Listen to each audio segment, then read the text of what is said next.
హమీద్ దల్వాయి అనేటటువంటి పేరు తెలుగు పాఠకులకు చాలా కొత్త పేరు.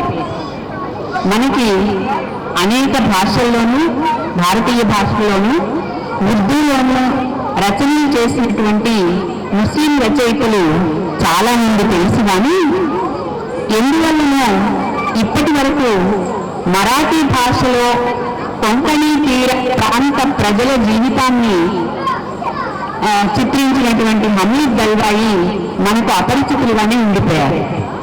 అవి మరాఠీలో నుంచి ఇంగ్లీష్లోకో హిందీలోకో వచ్చి తెలుగులోకి రావటం అనేది ఇంత ఆలస్యమైంది.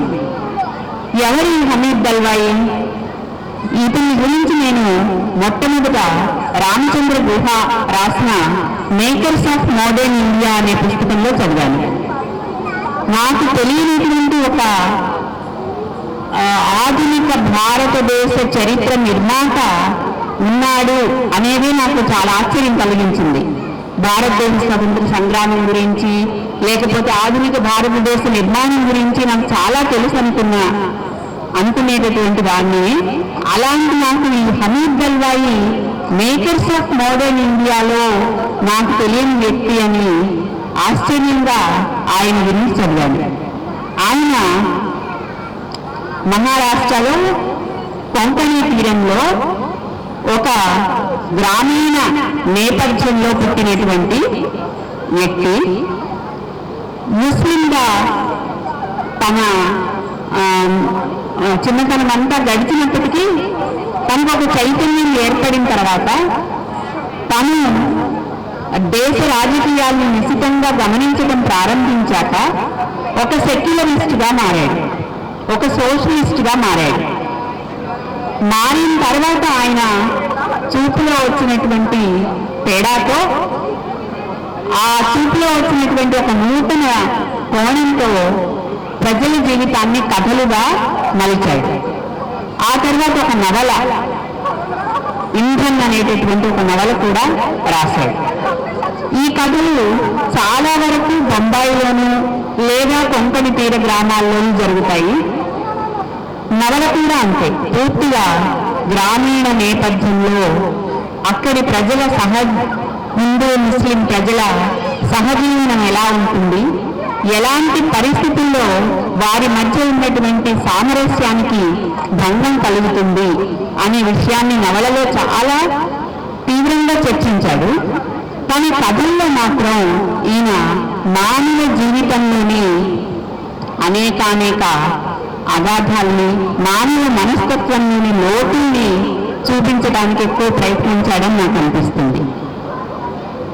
ఈయన సెక్యులరిస్ట్గా మారిన తర్వాత అనేక రాజకీయ రచనలు కూడా చేశాడు, రాజకీయ వ్యాసాలు, తన సిద్ధాంతాలను ప్రతిపాదించేటటువంటి వ్యాసాలు రాశాడు. దాన్ని ముస్లిం పాలిటిక్స్ ఇన్ సెక్యులర్ ఇండియా అనేటటువంటి పుస్తకంగా ఇంగ్లీష్లో దిలీప్ చిత్రే అనువాదంతో వచ్చింది. అందులో ఆయన పరిశీలనలు చాలా ఆసక్తికరంగా ఉంటాయి. కొన్ని ఈనాటి వాతావరణానికి చాలా అనుకూలంగాను, కొన్ని ఈనాడు ఉన్నటువంటి ఈ హిందుత్వ వాదనలకు అనుకూలంగా ఉన్నాయా అనిపించేటట్లు ఉంటాయి. అయితే మనం ఆయన రాసినటువంటి కాలాన్ని, నేపథ్యాన్ని సరిగా అర్థం చేసుకుంటే దల్వాయి తన కమ్యూనిటీ జీవితానికి ఎంతగా ముందుకు ఉన్నాడో తెలుస్తుంది. ఎందుకంటే ఒకప్పుడు మనకి సెక్యులర్ ముస్లింలు చాలా మంది ఉండేవాళ్ళు. మనకి హైదరాబాద్కి సెక్యులర్ ముస్లింల నాయకత్వం ఉండేది. మగ్దుమ్ మొహియుద్దీన్ దగ్గర నుంచి చాలా మంది ఉండేవాళ్ళు. అలాంటి వ్యక్తులలో హమీద్ దల్వాయి కూడా ఒకరు. నేను ఈ కథలు రాయటానికి కారణం పూర్తిగా అనువాదాలకు అంకితమైపోయినటువంటి సంగం హౌస్ అనేటటువంటి ఒక సంస్థ, ఆ సంస్థకు ప్రధానంగా పనిచేసేటటువంటి ఆర్షా సత్తార్ అనే ఒక మంచి రచయిత, అనువాదకురాలు ఈ పుస్తకాన్ని తెలుగులో తీసుకువద్దామని మీరు అనువాదం చేస్తారని అడిగితే వెంటనే ఒప్పుకున్నాను. అప్పుడు నేను హమీద్ దల్వాయిని గురించిన వ్యాసం చదవడం తప్ప ఆయన కథలేమీ చదవలేదు. అయినా ఆ వ్యాసం నాకు ఇచ్చినటువంటి స్ఫూర్తితో, రామచంద్ర గుహ వ్యాసం నాకు ఇచ్చినటువంటి స్ఫూర్తితో హమీద్ దల్వాయిని ఇంకా మరింత లోతుగా అర్థం చేసుకోవటానికి అవకాశం ఉంటుందనే కారణంతో ఈ అనువాదానికి నేను ఒప్పుకుని ఆ కథలను చదివాను. ఈ కథలన్నీ చాలా గొప్ప కథలు. కథలు రాయటం నేర్చుకోవాలి అనుకునేటటువంటి వాళ్ళు తప్పకుండా చదవాల్సిన కథలు. అంటే మనం కథలో ఏ ఇతివృత్తాన్ని చెప్పదలుచుకున్నామో, ఏ వస్తువుని తీసుకోదలుచుకున్నామో ఆ ఇతివృత్తాన్ని, ఆ వస్తువుని పాఠకులకు ఆసక్తి కలిగించేలాగా ఎలా చెప్పాలి, ఇది ఏ రచయిత ముందైనా ఉండే పెద్ద సవాల్. ఆ సవాల్ని ఒక్కొక్క రచయిత ఒక్కొక్క రకంగా ఎదుర్కొంటారు. అందులో మెళకువలు, నేత్రతనము ఇవి తెలుసుకోవాలి అని అనుకుంటే మనం ప్రసిద్ధ రచయితల పుస్తకాలు చదవటం తప్ప మరో మార్గం లేదు. దాని గురించి ఎవరు పాఠాలు చెప్పినా ఆ పాఠాలన్నింటికంటే కూడా మంచి రచయితల కథలు, నవలలో చదివితే మనకు వచ్చే జ్ఞానమే చాలా మనకు నేర్పిస్తుంది. అట్లా కథలు రాయటం నేర్చుకోవటానికి చదవదగిన అత్యుత్తమ రచయిత, అత్యుత్తమ కథలు ఈ హమీద్ దల్వాయి, ఆయన కథలు. ఈనాటి నేను చాలా గట్టిగా చెప్పగలను. ఎందుకంటే ఇందులో కథలు చాలా వైవిధ్యం కలిగినటువంటి కథలు. ఒకవైపు మధ్యతరగతి జీవితాలు, ఇంకొక వైపు శ్రామిక వర్గ జీవితాలు, ఇంకొక వైపు స్త్రీల జీవితాలు. ఈ స్త్రీలు కూడా మామూలు మధ్యతరగతి గృహిణులను ఆయన చిత్రించలేదు. తమ జీవనాభూతిగానో, జీవనాధారంగానో ఒక సెక్స్ వర్కర్గా బ్రతికేటటువంటి స్త్రీల పాత్రలు ఇందులో 2-3 కథల్లో కనిపిస్తాయి. అయితే ఇంతకు ముందు మనం అలాంటి కథలు చాలా చదివి ఉన్నాం, కానీ ఆ స్త్రీల జీవితాలను గురించి చాలా తెలుసు మనకు. తెలుగులోనూ ఇతర భాషల్లోనూ ఎన్నో కథలు వచ్చాయి.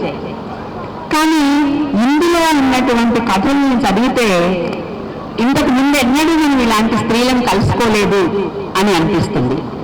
ఇంతకు ముందు ఏ కథా రచయిత ఇలాంటి చిత్రణ చేయలేదు అని అనిపిస్తుంది. అందులో ముఖ్యంగా ఒక కథలో ఒక ఆంగ్లో ఇండియన్ స్త్రీ, ఇప్పుడు అసలు ఆంగ్లో ఇండియన్ జాతే అదృశ్యమైపోయింది మన దేశం నుంచి. ఈయన కథలు రాసినటువంటి కాలంలో 50-60 దశాబ్దాల్లో బొంబాయిలో ఉండేటటువంటి ఆ కమ్యూనిటీలోని ఒక స్త్రీ, ఎవరూ లేరు ఆవిడకి. ఆవిడ పైగా పెద్దావిడ కూడా, దగ్గర 50 సంవత్సరాల వయసు ఉంటుంది. ఆవిడ రాత్రి వేళ వీధులలో తిరుగుతూ ఎవరో తనని పలకరించిన ఒక కస్టమర్ని ఒక గదికి తీసుకువెళ్తూ గడుపుతూ ఉంటుంది జీవితం. ఆవిడకు ఒక యువకుడితో ఉన్న వాత్సల్యపూరితమైనటువంటి ప్రేమ. ఆ ప్రేమని చిత్రించడం చాలా సాహసం. ఆ ప్రేమని చిత్రించాలంటే ఒక గొప్ప శిల్పి అయి కూడా ఉండాలి. ఆ కథని హమీద్ దల్వాయి ఎంత గొప్పగా రాశారంటే చివరిలో మనకి చాలా హృదయం ఒక రకంగా అయిపోయి కన్నీళ్ళు. కానీ వాళ్ళ మధ్య ఉండే ఒక మానవీయమైన సంబంధాన్ని మనం గమనించినప్పుడు, ఆ మానవీయ సంబంధంలో ఉండేటటువంటి సున్నితమైన భావనల్ని గమనించినప్పుడు మన హృదయం ఆర్ద్రమవుతుంది. మన హృదయాన్ని అటువంటి విషయాల వైపు తీసుకువెళ్ళగలిగినటువంటి నేర్పు హమీద్ దల్వాయికి ఉంది. అలాంటి కథలు ఈ సంపుటిలో 2-3 ఉన్నాయి. ఈ కథలు ఇంగ్లీష్ నుంచి నేను తెలుగు చేశాను కాబట్టి కొన్ని సమస్యలు నాకు రాలేదు. ఒకటి, గ్రామీణ నేపథ్యంలో ఉన్న కథల్ని హమీద్ దల్వాయి కంగని తీర యాసతో రాశారు. ఆ యాసను నేను తీసుకురాలేను. తెలుగులో అటువంటి యాస తీసుకురావడానికి కూడా నేను ప్రయత్నించలేదు. ఎందుకంటే నాకు అలవాటైనటువంటి రీతి అది కాదు. అందులో నేను పాఠకులకి కథని శక్తివంతంగా తీసుకెళ్ళాను వాళ్ళ దగ్గరికి. అందువల్ల నేను దానికి ప్రయత్నించకుండా మామూలు సరళమైనటువంటి భాషలో నాకు తెలిసిన కొద్ది గ్రామీణ జీవితపు వాసనలతో మాత్రమే ఆ కథల్ని అనువాదం చేయగలిగాను. కానీ నేను ఎంచుకున్న కథల్లో తక్కువే గ్రామీణ నేపథ్య కథలు, ఎక్కువ నగర జీవితం, బొంబాయి జీవితం ఉన్నటువంటి కథలు. అందువల్ల నా పని సులువైంది. నగర జీవితంలో మాట్లాడే మామూలు మాటల్ని మామూలు తెలుగులో, మనకి వ్యవహార భాషలో సుపరిచితమైనటువంటి తెలుగులో అనువాదం చేయటం నాకు కష్టం అనిపించలేదు. ఆయన చిన్న చిన్న వాక్యాలే ఎక్కువ రాస్తారు, సూటిగా రాస్తారు, అర్థవంతంగా రాస్తారు. ఒక్కొక్క వాక్యాన్ని ఈయన ఎందుకు రాశాడు అని కొంచెం ఆగి ఆలోచించి అర్థం చేసుకోవాల్సిన అవసరం ఉంటుంది. మొత్తం కథ చదివిన తర్వాత కథలో ఈయన చెప్పదలుచుకున్నది మాత్రమే ఈ కథ కాదు, ఇంకా ఎక్కువ ఉంది అనిపించేటటువంటి కథలు ఉన్నాయి. మొట్టమొదటి కథ ఒక కుటుంబం అంతా బహుశా 50వ దశాబ్దపు చివరి సంవత్సరాల్లో కుటుంబం అంతా వరుసగా ఒకరి తర్వాత ఒకరు క్షయవ్యాధి బారిన పడతారు. ఎందుకు అంటే ఎలాంటి జాగ్రత్తలు తీసుకోకపోవటం వల్ల.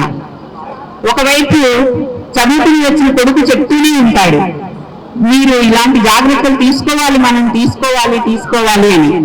కానీ ఒక మూర్ఖత్వం, ఒక మొండితనం, ఒక సాంప్రదాయం, వీటి పేరుతో ఆ మూర్ఖంగా ప్రాణాలు కోల్పోతారు. అట్లాంటి ఇది కేవలం క్షయకు సంబంధించిన కథే అని మనం అనుకోనవసరం లేదు. ఒక వ్యాధి, ఆ వ్యాధి పేరు మూర్ఖత్వం, ఆ వ్యాధి పేరు ముందు చూపు లేకపోవటం, ఆ వ్యాధి పేరు వెలుతురిని సహించలేకపోవటం. దాన్ని దల్వాయి క్షయ అనేటటువంటి ఒక జబ్బుతో ఒక సింబాలిక్ సంకేతాత్మకంగా చూపించి కథ రాస్తాడనమాట. మొట్టమొదటి కథ అనువాదం చేయడానికి చదివినప్పుడు ఏంటి టీబీ రావటం, అందరూ చనిపోవటమే కదా అనుకున్నా. కానీ అనువాదం చేస్తున్నప్పుడు నాకు ప్రతి వాక్యం తెలుగులోకి తెస్తున్నప్పుడు అర్థమైంది దల్వాయి ఉద్దేశం ఏంటో ఈ కథ రాయటంలో. అలాగే ఆ కాలంలో ఉండేటటువంటి అనేక అంశాలతో పాటు అప్పటి ఆచార వ్యవహారాలు, అప్పటి మనుషుల ఆలోచనలు, వాటితో పాటు అప్పటి జబ్బులను కూడా చెప్తాడు ఈయన స్వయంగా. టీబీ నుంచి చాలాసార్లు కోలుకోవటం వలన కావచ్చు, మరి ఎందులో వెళ్ళినా ఆ రోజుల్లో ఆ వ్యాధి ప్రాణాంతకంగా ఉండటం వలన కావచ్చు, చాలా కథల్లో ఆ ప్రస్తావన, దాని నుంచి కోలుకునేటువంటి వాళ్ళ ప్రస్తావన వస్తూ ఉంటుంది. ఇట్లా ఈ కథల గురించి ఎంతైనా చెప్పవచ్చు, కానీ కథలను పరిచయం చేయడానికి జ్యోతి గారు ఉన్నారు. ఆవిడ ముఖ్యమైనటువంటి పనిని నేను తీసుకోను. హమీద్ దల్వాయి గురించి వాళ్ళ మనవుడు మానవ్, అతని పేరు మానవు, హమీద్ దల్వాయి కూతురి కొడుకు అన్నమాట. నేను ఈ పుస్తకం అనువాదం చేసేటప్పుడు నాకు అతని పరిచయం ఏర్పడి అతను నేను కలిసి కొన్ని రోజులు గడిపి దల్వాయి గురించినటువంటి జీవిత విశేషాలన్నింటినీ తెలుసుకుంటూ, రచయితని అర్థం చేసుకుంటూ అనువాదం చేయటం చాలా బాగుంది. సామాన్యంగా అటువంటి అవకాశం అన్నిసార్లు అందరికీ దొరకదు. నాకు అవకాశం దొరికింది. మానవ్ తన తాతగారి భావాలను దాటి ఇంకా ముందుకు చూడగలిగినటువంటి ఒక యువకుడు.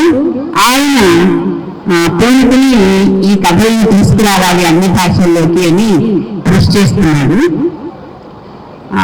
ఆయన రాసినటువంటి పరిచయం నుంచి ఒక్క పేరా మాత్రం చదివి వినిపించి నేను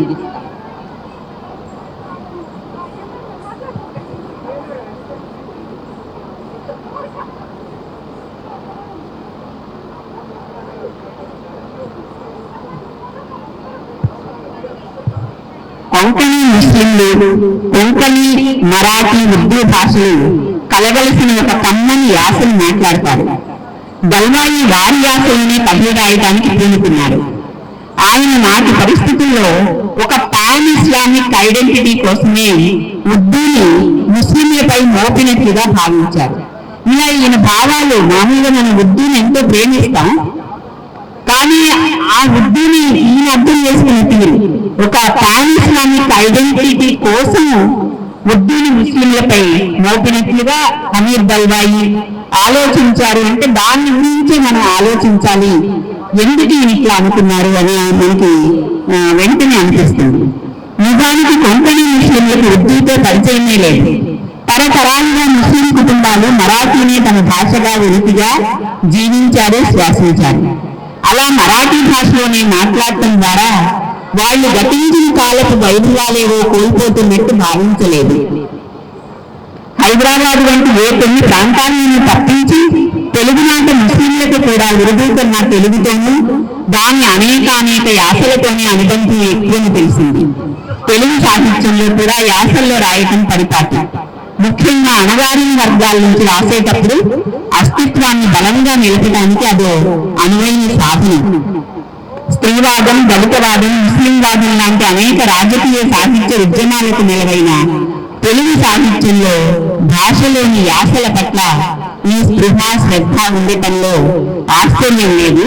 దల్వాయి కథల్లోనూ దీన్ని గమనించవచ్చు అని నాను రాసినటువంటి మాటల్లో ఉన్నది. అంటే